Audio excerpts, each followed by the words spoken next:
message venait dans le 6-8. Voilà, exactement. Et en parlant de messages, regardez, on parle BD avec vous, Mathieu Van Overstraten. Vous avez décidé de nous parler ce matin d'un nouveau tome, c'est le 7e, je crois, Les Enfants de la Résistance. Effectivement, et je vous en parle en avant-première, puisque ce 7e tome des Enfants de la Résistance, qui s'appelle Tombé du ciel, eh ben, il sort en librairie seulement ce vendredi, donc encore un tout petit peu de patience pour les nombreux fans de la série. Et quand je dis nombreux, c'est pas juste une façon de parler, puisque depuis la sortie du premier épisode des Enfants de la Résistance en mai 2015, eh ben, la série s'est déjà écoulée à plus de 850 000 exemplaires, ce qui est énorme pour une série BD.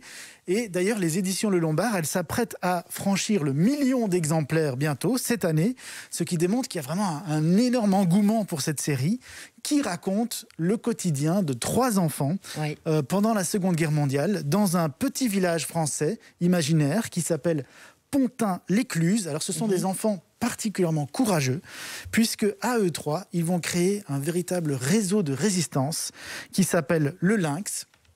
Alors qu'est-ce qu'ils font ? Ils distribuent des tracts. Ils sont vraiment actifs, quoi. Ils transmettent des renseignements et au fil des albums, ils prennent de plus en plus de risques et ils font des actions vraiment très fortes de résistance face à l'occupant allemand, des actions de sabotage. Enfin, ils vont très loin pour des enfants et on les suit aussi au fil du temps, au fil de l'évolution de la guerre.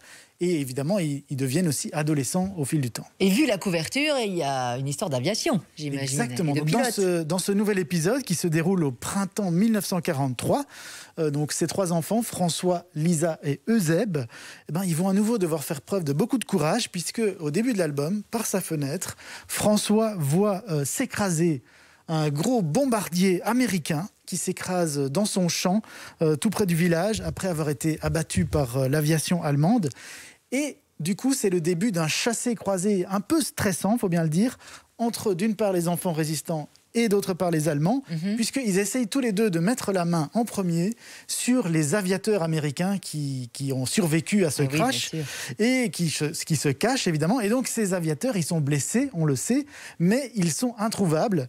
Et donc évidemment, le Lynx veut les aider pour pouvoir les aider à rejoindre l'Angleterre. Et du coup, ils sont obligés de faire confiance à des nouvelles personnes quelque part au sein de leur réseau de résistance, ce qui est toujours un peu un risque, évidemment, à cette époque-là. Surtout quand on parle de la résistance. Qu'est-ce qui explique le succès de la série ?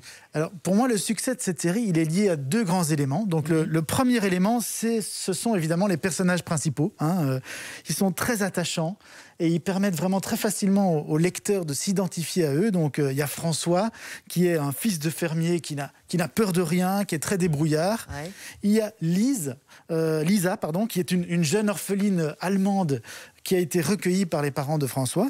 Et il y a Eusèbe, qui lui est le fils de l'instituteur, qui est un peu plus craintif, mais qui va parvenir à surpasser ses peurs à travers les albums. Et puis le deuxième grand atout de la série, c'est évidemment son côté très didactique, puisque chaque album se termine aussi par des pages documentaires très bien faites.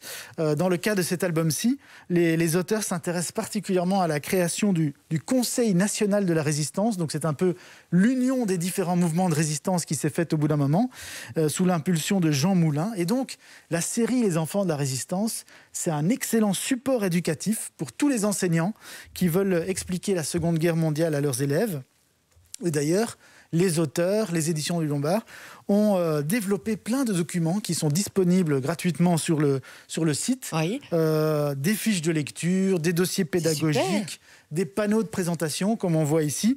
Et les écoles peuvent même demander une exposition itinérante qui vient s'installer dans leurs établissements. Du coup, c'est vraiment une BD qui s'adresse aux enfants. Le fait d'avoir choisi des héros qui sont des enfants, c'est pas un hasard. Mais est-ce qu'en tant qu'adulte, on y trouve son compte malgré tout ? Aussi, tout à fait. On peut se remettre à la place de l'enfant qu'on était et s'imaginer vivre cette période quand même incroyable et en étant actif. Donc c'est ça qui est génial, c'est que ça montre quelque part à tous les enfants qui lisent cette série, ça leur explique tous les enjeux de la guerre et ça leur montre qu'il y a des enfants comme eux qui se sont véritablement engagés. Et ce qui est intéressant, c'est la nouveauté de cette année. Des podcasts. C'est qu'ils vont aussi lancer des podcasts.